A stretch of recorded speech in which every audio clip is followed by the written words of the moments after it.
I want to say we win the league. I think we can win the league. But yes, people, welcome back to my channel. Romario Webster here. Before we get into today's video, leave a like, drop a subscribe, and turn on your notification bell so you know when I drop a video. You know what we're doing today. You can tell by the title. You can probably tell by the thumbnail. It's Premier League table predictions. Now, the season starts this Friday. I don't know who's playing. Let me actually just check who's playing. It's Liverpool-Bournemouth. The champions kick us off. And this is my predictions for how the table will look at the end of the year. We'll start at the bottom, and there's not much surprise, but my predictions for relegation and the teams that got promoted bar one. I think Burnley, Leeds go down. Right? I just don't think Burnley and Leeds have done enough. To be fair to Burnley, they've made a lot of signings. They've signed a few Chelsea players, Ogachukwu, Broha, Bashir Humphries, who was on loan.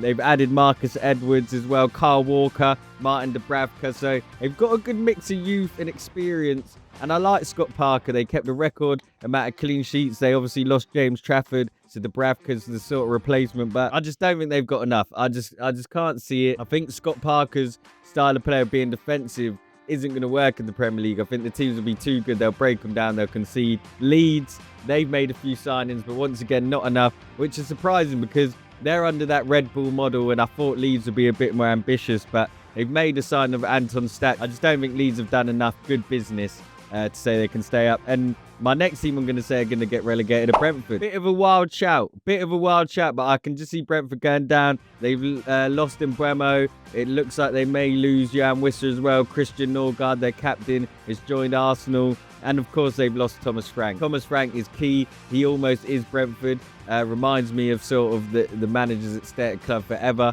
So when he joined Tottenham, it was probably heartbreaking for Brentford fans. But yeah, I just can't see him staying up. They have made a few good signings. Malambo from Feyenoord, Jordan Henderson, Kelleher from Liverpool, which I actually think are really good signings. So I might probably regret saying they're going to go down. Michael Coyote, of course, who was on loan. They've signed him permanently from Fiorentina. I think he's a great young right back. But part of the reason I think they go down is because I can see Sunderland staying up. There's just something about Sunderland, the business they're doing. The owner's very ambitious. The owner's very young. He's obviously the son of a very wealthy man, but he oversees it. I forget his name. But the owner's very young, ambitious Swiss guy. And he signed a Swiss player in Granit Xhaka, who's played in the Premier League for the Gunners, of course, and won the league with Leverkusen, unbeaten. What a player Granit Xhaka is. They've signed Simon Adingra. They kept Enzo Lefebvre. And they've signed a young 21-year-old Senegalese centre midfielder from Strasbourg, called Habib Diarra. Now, I'll be honest, I don't know much about him, but he looks exciting. He's played 94 Liga games already for Strasbourg, and they signed him for about £30 million, so he must be decent. I mean, that's all I'm going off, to be honest. But yeah, I can see Sunderland staying up. 16th, sorry, Wolves. Wolves could easily go down, if I'm going to be honest. I can see Wolves struggling this year. The gaffer, Vitor Pereira, is probably the main reason I'm saying Wolves can stay up. He's managed likes of Flamengo, Corinthians, Fenerbahce, Porto. He's well-travelled. He clearly knows his stuff. And when he joined the club last year after Gary O'Neill was sacked, Wolves just looked a lot better. They looked a lot more organised, and he kept them up. He done what he needed to do. Wolves have, of course, lost Mateus Cunha and Ait Nouri to Manchester United and Manchester City, respectively. They signed John Arias, who was at the Club World Cup with Fluminense. But yeah, I think 16th is probably about right for Wolves. I can't see them shocking anyone and breaking into the top half, but I'm here to be proven wrong. Bournemouth, 15th. 15th places for Bournemouth.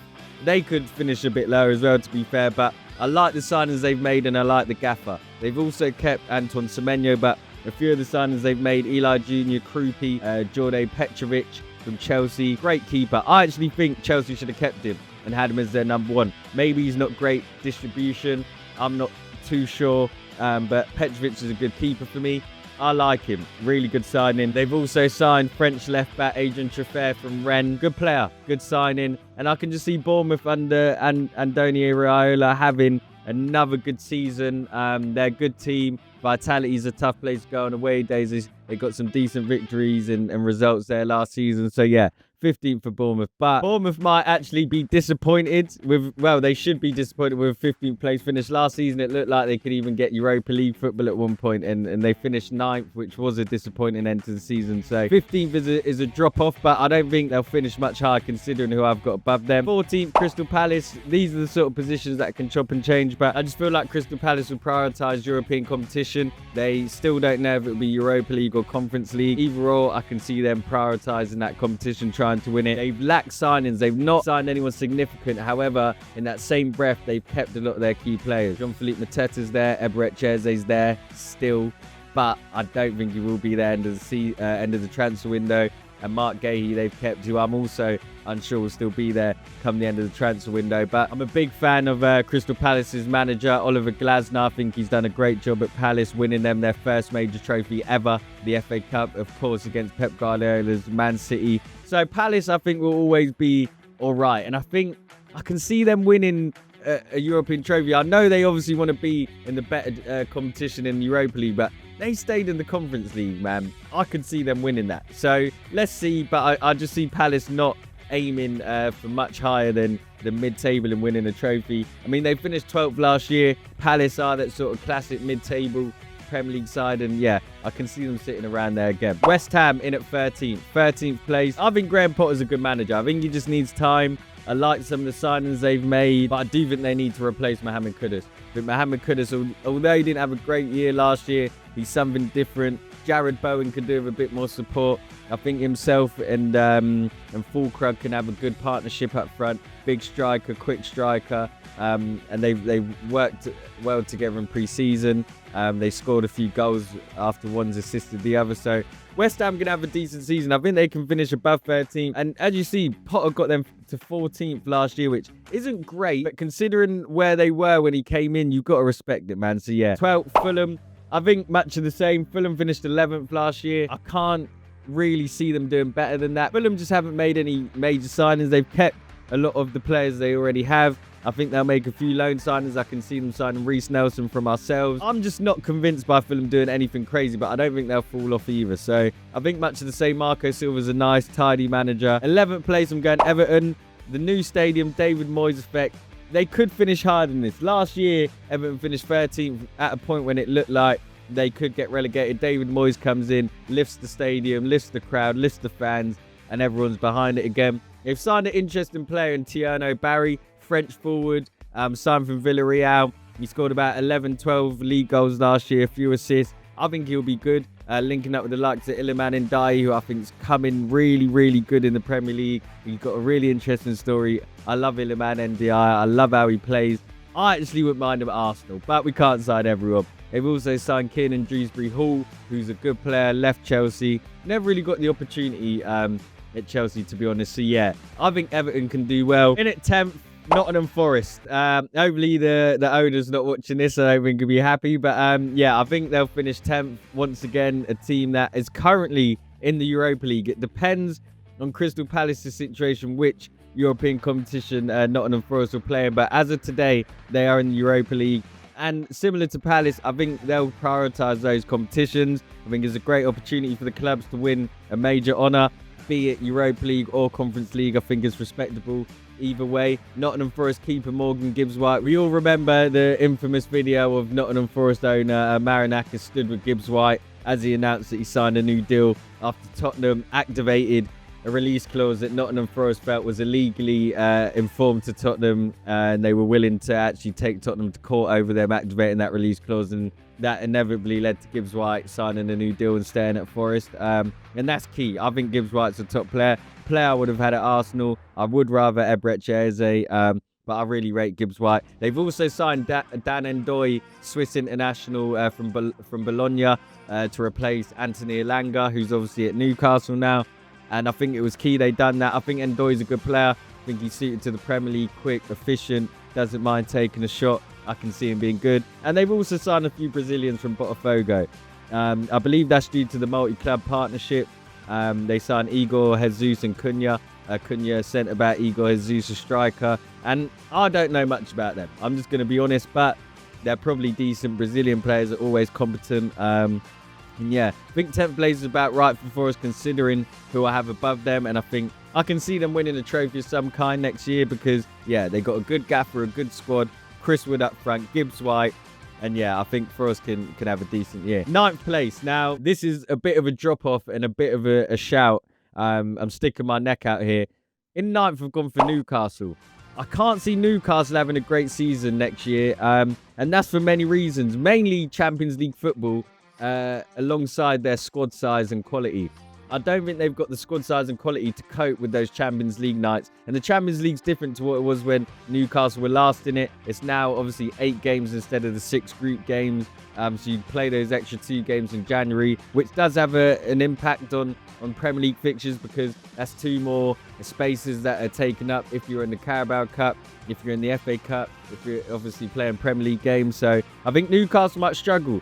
Obviously, they've got this Alexander Isak saga ongoing, something that I think is having a real negative effect on the Geordies and their fan base, and the fans are key at Newcastle, and I think this Isak stuff has really torn them apart. He's obviously helped win them their first trophy in over 60, 70 years or whatever it was, and for Isak to come out now and say he doesn't want to play for them, he wants to join Liverpool, must be a kick in the teeth. And to make matters worse, Newcastle have gone on to miss out on most of their targets. They wanted Cunha, couldn't get him. He's gone to Man United. Wanted Mbeumo, couldn't get him. He's gone to Man United. I believe they were interested in Kudus as well. He's gone to Tottenham. Gibbs White, I believe they wanted. They missed out on Benjamin Sesko, James Trafford.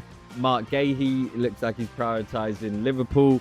So Newcastle have been very unlucky this transfer window in terms of a player, their best player, wanting to leave. They have signed Anthony Elanga, who I think is a top player, who obviously I just mentioned left Forest. I think he's a great player, 55 million, decent deal. And they got Aaron Ramsdale in on loan, who obviously got relegated with Southampton. But Aaron Ramsdale's a good keeper, and he's the sort of keeper I can see taking really well to the Geordie fans, the atmosphere. I can see him embracing it. And I think Ramsdale will be actually a decent signing for Newcastle. So let's see. I can just see Newcastle not having a good season next year. There's been a few rumblings in the background with their ownership. A few director of footballs have left. So yeah, Newcastle is a shame because they can't spend the money they want to spend because of PSR and all of that sort of stuff. But let's see. That's my prediction. They obviously finished 5th last season, but yeah, for the new season, I can see them finishing 9th. 8th place. I've gone for Brighton.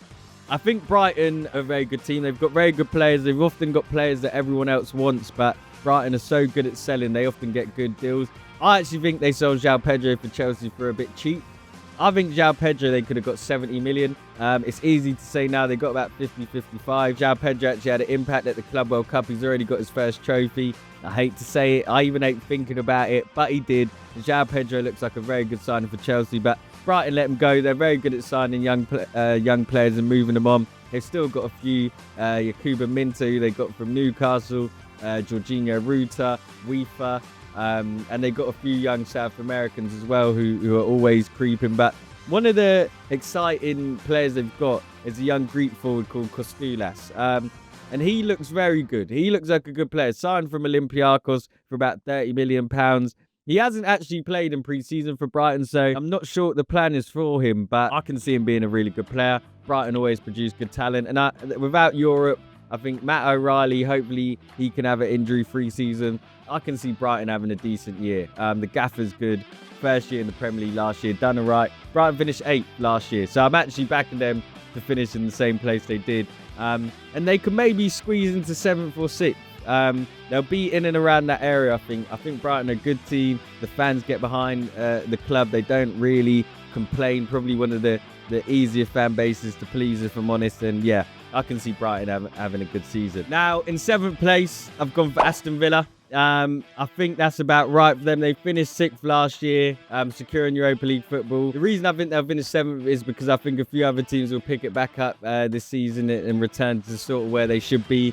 Villa have done all right. They've not made too many signings, not had too many outgoings. They've kept the likes of Ollie Watkins, Morgan Rogers, Emi Martinez, which I think is important, is keeping your best players as well as bringing in new ones.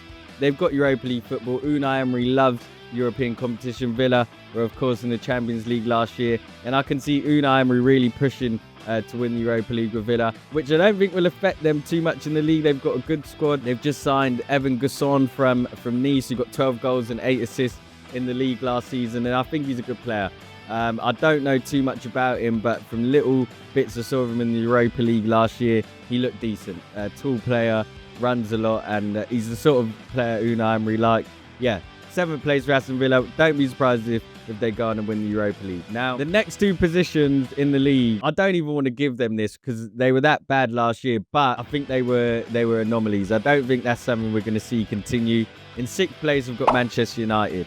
They could easily finish in 5th, but the reason I put them in 6th is because I still don't think it's polished, and I think there's a lot of new things that they have to make work. So Manchester United, of course, they've got that infamous bomb squad, the likes of Rashford, who's at Barcelona now, Anthony, Jadon Sancho, Garnacho, who Chelsea are looking like they'll sign. I think they've gotten rid of a lot of the players they didn't want, but in that return, they've got a smaller squad, which without Europe, you can get away with.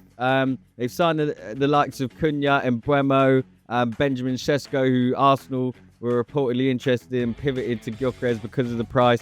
Man United have ended up signing Sesko for around £75 million, £20 million more than Gyökeres, which some people will argue the 20 million is the potential that you pay for. So it remains to be seen. It'll be interesting to see if Sesko starts against Arsenal on Sunday. But yeah, I just see Man United coming back. I think Amorim's a good manager. I think a lot of people are harsh on him. I think it's the way modern football is. People look for the negatives rather than the positives. And I think United will have a decent year. 6th place is good for them. Gets them back into Europe. And yeah, even if they can win an FA Cup or Carabao Cup, I think Man United need to just win. They need to bring back the feeling of winning, because at the minute there's just despair. I remember when Arsenal were having their off-seasons and you go into the ground, you're not looking forward to it. You just know it's not going to end well. And Man United need to bring back that taste of winning. So 6th place is a good return for Man United, which sounds mad, but they need to build, and building gradually is probably better. 5th place, Tottenham, the North London rivals. I think Thomas Frank's a good manager. I can see them easily finish 6th, to be honest. They've obviously got Champions League football. James Maddison's just done his ACL. Heung-min Son's left the club, but they have signed Mohamed Kudus, which I think is a good signing. And it's looking like they're going to try and get another player in. They're interested in Eberechi Eze, but it looks like Eberechi Eze is waiting for Arsenal. So it'll be interesting to see how Tottenham do, especially considering Maddison's just had that terrible ACL injury. The main reason I say 5th is I think Thomas Frank, with this level of player that Tottenham have, the likes of Pat Matassar, Bentancur, Van de Ven, Solanke, Kulusevski, they've got good players. Kudus, Bergvall, I'm a big fan of Porro. I just think with these players, Thomas Frank's going to make them work. We saw in the pre-season friendly against us, they're very organised. They're actually going to make the most of set pieces now. Tottenham were a joke from set pieces last year, and Thomas Frank's not going to have that. So even though they're in the Champions League, I wouldn't be surprised if Tottenham and Man United switch place in my list. But yeah, I just lean toward Tottenham finishing 5th. I can just see it. Now, this is where it gets tasty. At the top of the table now, this is where, you know, I could really make a fool of myself. And I might, but... In 4th place, I've got Manchester City. I'm just not convinced Man City are going to just bounce back to the levels they have been. News broke today or last night, time recording, that Rodri is out for at least 6 more weeks. So he's not going to return until after the September international break. Big problem. I think Rodri is key for City. They've just lost De Bruyne. That is 2 key leaders in the team, 2 very key senior members. And I think losing that sort of leadership can often be understated. And I just think Rodri and Kevin De Bruyne being out of that side, yeah, okay, Kevin De Bruyne wasn't the same KDB that we got used to, but he's still a very good leader, very good player. And I think with Rodri being out on top of that, I can just see City not having the greatest start to the season. I do think Erling Haaland will be back to his best, which is crazy because he's still got 30 plus goals in all comps last season, but I do think Haaland will have a better season. Pep Guardiola is Pep Guardiola, arguably the best manager football's ever seen. Definitely up there, 1 or 2 in the Premier League. It's up to you whether you like Ferguson or Pep. But yeah, for me, I just see City finishing 4th. They might go on and win a Champions League or FA Cup. That's the quality Man City have. But I just think there's just something not right there. They've made some good signings with Aït-Nouri, Cherki. I really like Reinders as well. They've made some good signings. I'll give them that. However, I've just got this feeling that they need more time. 3rd place, I've got Chelsea. Enzo Maresca's Chelsea. I think Chelsea are a big problem. They're a big problem. Obviously, if you're not a Chelsea fan, but you saw how they played in the Club World Cup. They deserve to win it, if I'm honest. They did have a bit of an easier route to the final, but you beat who you beat. And Chelsea are good. Cole Palmer, ridiculous player. So good. Esteval's been bought in. They've got Liam Delap, João Pedro, Enzo Fernandez, Caicedo. The defense isn't as shiny as the rest of the team. Levi Cole's also ruptured his ACL, so it looks like he's going to miss a lot of the season. Robert Sanchez is still their goalie. So the defense needs some work, but that attack and midfield is so potent. They've obviously got Bino Gittins. Looks like they're trying to sign Garnacho. Esteval's now at the club. Pedro Neto's still there. This is a dangerous, dangerous team, man. Like, Xavi Simons, Flit, I can't. The more that I think about it, it's like Chelsea, when you look at that on paper, they really should be challenging for the league. They should. They should. And they might. They're going to be a problem. I think it depends on that defense. Reece James staying fit, who's a very, very good player. Reece James, a leader, captain of the club, knows the club inside out. Yeah, I just think Chelsea will finish third, mainly because of the two teams above them. I'm going to say it now. I think Chelsea win a Premier League title or Champions League in the next 2 to 3 seasons. I just think there's too much attacking quality in that squad. You see it in the Club World Cup. That's what you need. Sometimes you just need to get to a point where you get a wasp has come in my room. Okay, I'm back. Sorry, people. People nearly got attacked by a wasp. Not sure if that's gonna make the video, but yeah, nearly got attacked by a wasp there. So sorry. But yeah, Chelsea, fair place for me. Now, this is where it gets interesting. This is where I bottle it. I'll be honest. I'm still trying to decide whether I'm gonna say what I'm gonna say. I'm gonna say it. I think we finished second again. LA. I think we finished second again. It's sad because how is it possible? My mate actually said to me yesterday, surely you can't finish second again. Like, statistically, what are the odds? What are the chances of you finishing second again? Slim. I want to say we win the league.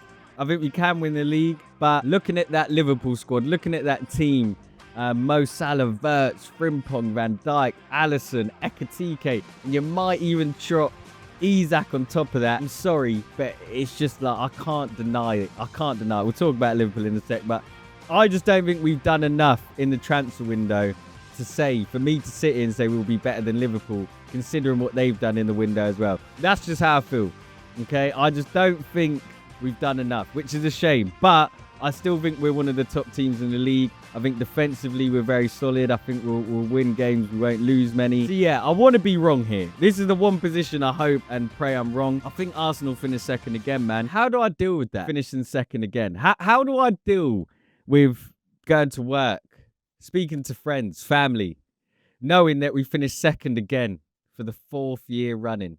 Nah, Arsenal, I can't have it. I can't have it. Prove me wrong, please. Please. But yeah, that's my prediction. Second place. And in first, the champions, Liverpool. I think Liverpool do it again, man. That team just looks dangerous. I think they need to add some defenders. I think they need a centre-back. Going into the season with Van Dijk, Konate and Joe Gomez. Joe Gomez, very injury-prone. I know they play Endo there sometimes, and Shimikas has played there, but that's just not good enough. I think Liverpool need to sign a centre-back, and if they do, I think it solidifies. If they got Mark Gahey in, I'd almost be 100% sure they have to win the league again. They've obviously had a bit of a tough summer with the passing of Diogo Jota, which is just, you know, unique situation.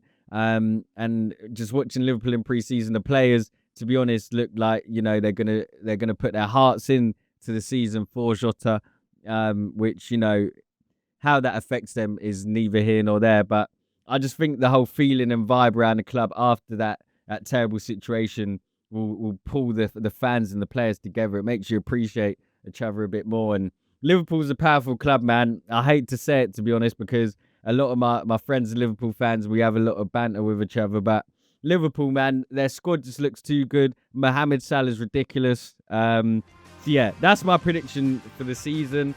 We'll look back on this at the end of the season and see how many I got right, how many I got wrong. I'll probably give myself a mark, and, you know, I'll look to do this at the start and at the end of every season. But yeah, that's it for my Premier League predictions. Please leave a comment below. Let me know how many you think I got right, what you agree with, what you disagree with. Let me know your team and where you think they finish. And yeah, hopefully I've not offended anyone too much. But that's it from me. Make sure to like, subscribe to the channel, turn on your notifications so you know when I drop a video. They're dropping weekly. And yeah, I guess I'll see you next time. Peace.